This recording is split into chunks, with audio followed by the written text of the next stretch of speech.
Good morning students. हम unit second B से करवा रहे हैं। 114 पेज तक हमने भेज दिया है। उनकी वीडियो क्लिप हमने नहीं बनाई, इसलिए वीडियो क्लिप मैं भेज रहा हूं। और जिन बच्चों ने लिखा नहीं है वो लिख लें दोबारा से। सेकंड बी से हम दोबारा से स्टार्ट कर रहे हैं।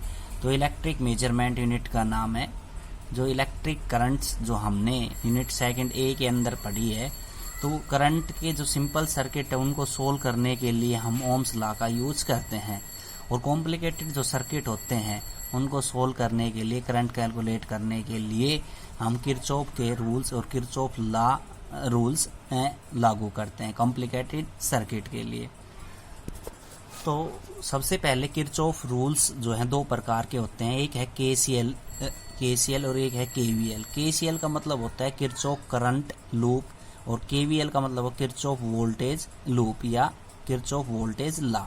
तो फर्स्ट लॉ हमें क्या कहता है किरचॉफ का, तो इसलिए पढ़ रहे हैं हम फिजिक्स के अंदर किरचॉफ रूल्स, क्योंकि कॉम्प्लिकेटेड सर्किट के लिए हम करंट की वैल्यू और ईएमएफ की वैल्यू सोल्व करेंगे। तो कैसे करेंगे वो मैं बताऊंगा आपको कॉम्प्लिकेटेड सर्किट एक एग्जांपल देके सेकंड रूल के अंदर और फर्स्ट रूल के अंदर।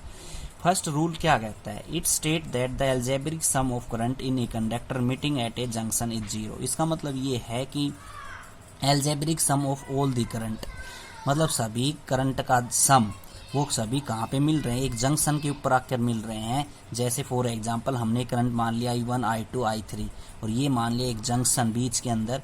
इन सभी का सम या सभी एक पॉइंट पे आकर मिल रहे हैं, उन सभी का सम जीरो के बराबर होगा। यही फर्स्ट रूल है।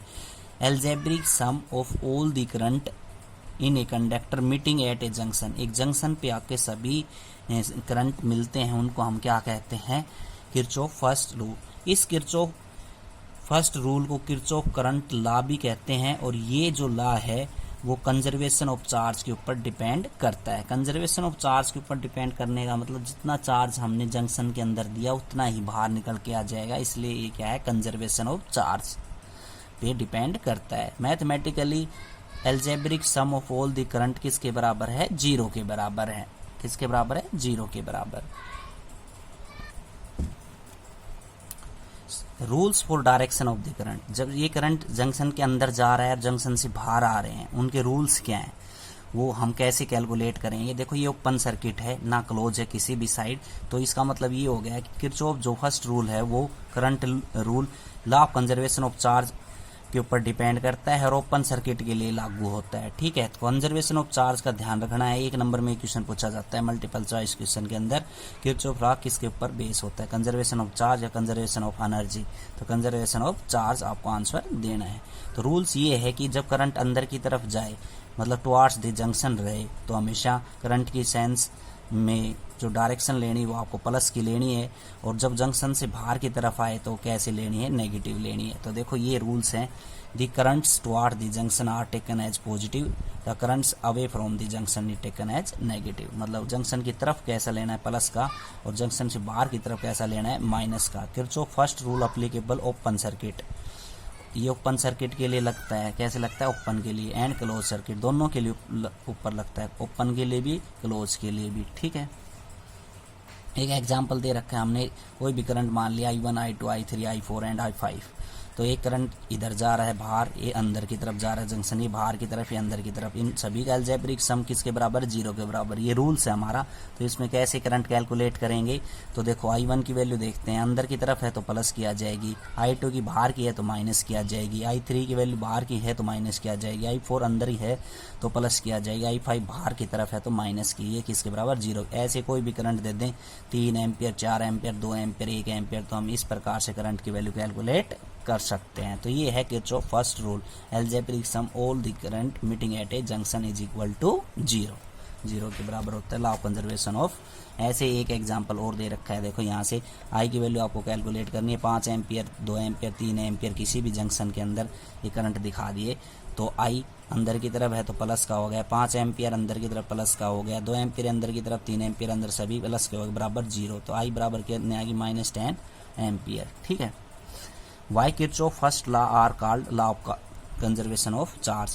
कंजर्वेशन ऑफ चार्ज क्यों कहते हैं ये तो हमने पहले ही बता दिया था आपको। जितना करंट अंदर जा रहा है उतनी करंट बाहर जा रही है, तो कैसे हो गया? चार्ज कैसा हो गया? कांस्टेंट हो गया। और करंट किसकी वजह से फ्लो करता है? चार्ज की वजह से। तो करंट एंटरिंग दी जंक्शन बराबर करंट लीविंग दी जंक्शन। करंट जितना जा रहा है और करंट जितना ही बाहर आ रहा है, इसलिए क्या है law of conservation of charge. तो लॉ ऑफ कंजर्वेशन चार्ज और law of conservation of energy के हमने पहले ही डेफिनेशंस बता रखे हैं। जो in all isolated system charge remains conserved या एनर्जी रिमेन्स कंजर्व्ड। ठीक है। सेकंड लॉ, इसको मैथ लॉ भी कहते हैं, लूप लॉ भी बोलते हैं, वोल्टेज लॉ भी बोलते हैं। ठीक है। तो इसकी स्टेटमेंट क्या है सेकंड लॉ की? Algebraic sum of all the EMF. Algebraic sum of all the EMF मतलब सभी ईएमएफ का सम किसके बराबर है? ऑल द ईएमएफ एट एक पॉइंट के ऊपर is equal to the algebraic sum of product of current and resistance in a close circuit.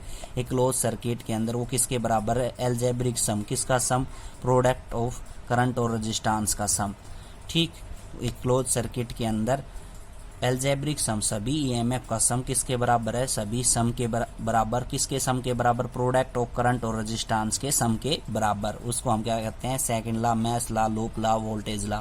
तो algebraic sum all the EMF, algebraic sum of all the EMF at a point is equal to the algebraic sum of the product of current and resistance. Algebraic sum of product of current and resistance in a close circuit. Close circuit के अंदर उसको हम क्या कहते हैं? Second law. Second इसकी statement, algebraic sum of change in potential in a close circuit is equal to 0। मतलब कि पोटेंशियल जितनी भी चेंज हो रही है क्लोज सर्किट के अंदर उस सभी का सम 0 के बराबर होगा। उसकी सेकंड स्टेटमेंट ये है। दोनों स्टेटमेंट याद करनी है आपको। Algebraic sum of all the algebraic sum of all the change in potential in a closed circuit is equal to 0। algebraic sum सभी पोटेंशियल का algebraic sum किसके बराबर होगा? 0 के बराबर होगा। ठीक है। इसके लिए भी साइन कन्वेंशन दे रखे। तो साइन कन्वेंशन का मतलब क्या है? कोई भी एक सर्किट है, सर्किट के अंदर दो पोटेंशियल की वैल्यू होती है। जैसे कि एक सर्किट बना रखा है हमने यहाँ पे समझाने के लिए। तो ये दो पोटेंशियल होता है, एक पॉजिटिव और एक नेगेटिव। बैटरी का terminals, negative terminals lower potential होता है, पॉजिटिव टर्मिनल हायर पोटेंशियल होता है। करंट की सेंस हमेशा कैसे रहती है? प्लस से माइनस। तो ये प्लस हो गया और ये क्या हो गया? माइनस। तो करंट की सेंस हमेशा प्लस से माइनस की तरफ रहती है।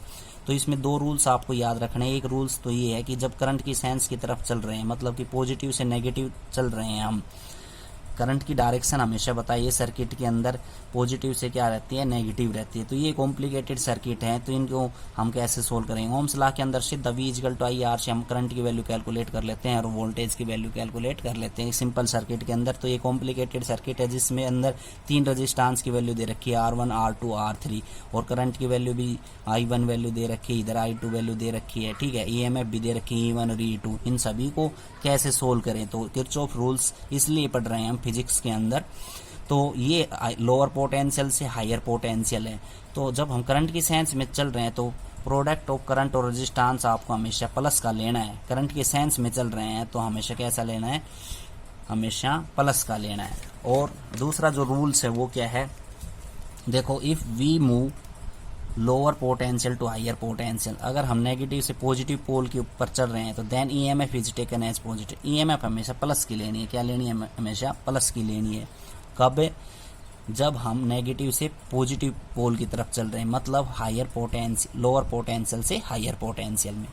If we move direction of current, sense of direction of the current, then product of current and resistance is taken as positive. ये बात मैंने बता दी है आपको क्या, कि करंट की सेंस के अंदर चल रहे हैं हम तो प्रोडक्ट ऑफ करंट और रेजिस्टेंस कैसा लेना है? प्लस का लेना है, अदरवाइज किसका लेना है? माइनस का लेना है। तो इस सर्किट को हम सोल्व करते हैं। देखो किरचॉफ्स को, तो हमने ये ले लिया ABCDEF, एक सर्किट बना लिया जिसमें रेजिस्टेंस दिखा दिए हैं, EMF की वैल्यू और करंट दिखा दिया I1, B के अंदर जो है करंट I3 है और इसके अंदर क्या है? I2। तो सोल्व कैसे करेंगे इस सर्किट को? According to KVL rule, Kirchhoff voltage rule लगाएं तो हमें कोई भी एक क्लोज लूप ले लेते हैं। क्लोज लूप के लिए ही लगता है ये, और जो अपना किरचॉफ फर्स्ट रूल है वो ओपन और क्लोज दोनों के लिए लगता है कॉम्प्लिकेटेड सर्किट के अंदर।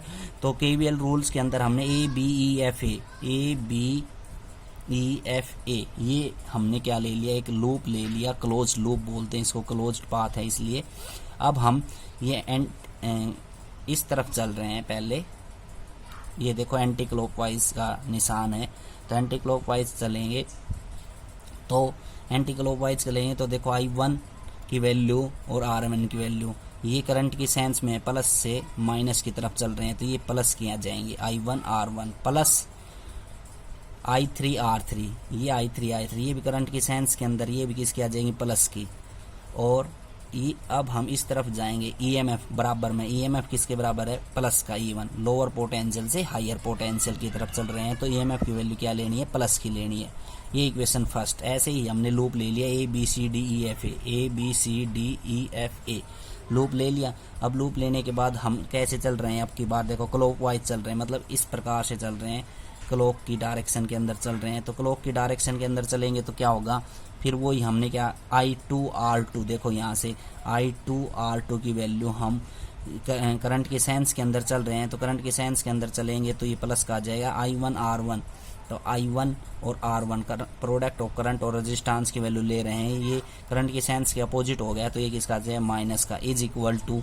अब यहाँ से EMF की वैल्यू देखते हैं, क्योंकि EMF है यहाँ पे, तो E2 लोअर पोटेंशियल से हायर पोटेंशियल हमने क्या बताई है प्लस की बताई है E2, माइनस में E1 हायर पोटेंशियल से लोअर पोटेंशियल किसकी लेनी है माइनस की, तो E2 माइनस E1। ऐसे दो इक्वेशन बन गई, तो दो वेरिएबल आ जाते हैं। दो वेरिएबल आने के बाद इक्वेशन फर्स्ट और सेकंड को ऐड या माइनस करके या डिवाइड करके हम वैल्यू कैलकुलेट कर सकते हैं EMF की और करंट की। ठीक है, तो इसलिए इस प्रकार से कॉम्प्लिकेटेड सर्किट सोल्व होते हैं। और किरचॉफ सेकंड रूल हमेशा ध्यान रखना कि टोटल जो EMF का सम है वो किसके बराबर होगा, product of current and resistance के सम के बराबर। उन्हीं को हमने सर्किट में से कैलकुलेट करना है। एक बार करंट और रेजिस्टेंस की प्रोडक्ट करंट की सेंस में देखेंगे, फिर हम EMF देख लेंगे बराबर में, तो वो वैल्यू हम कैलकुलेट कर सकते हैं। तो कल व्हीटस्टोन ब्रिज करवाएंगे। Thank you.